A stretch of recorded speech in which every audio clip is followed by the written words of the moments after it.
Arriva oggi, mercoledì 2 dicembre, la prima nevicata dell'anno, giusto una spolveratina su gran parte dei comuni della sinistra Piave, più sostanziosa in alcune località della destra.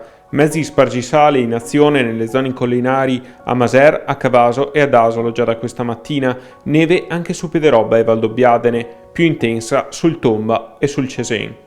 In località come Possagno, gli spargineve erano in azione già da questa notte nelle zone più critiche, in alto verso il Monte Grappa e il Monte Tomba.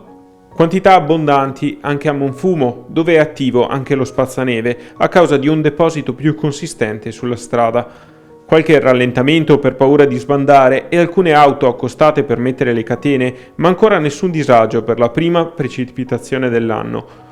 Un candore che non dipingerà a lungo i nostri panorami di bianco, ma che, visto dalla finestra, ingolosisce non soltanto i bambini, ma anche gli sciatori che lo vedono di buon auspicio per una stagione le cui sorti sono ancora da decidere.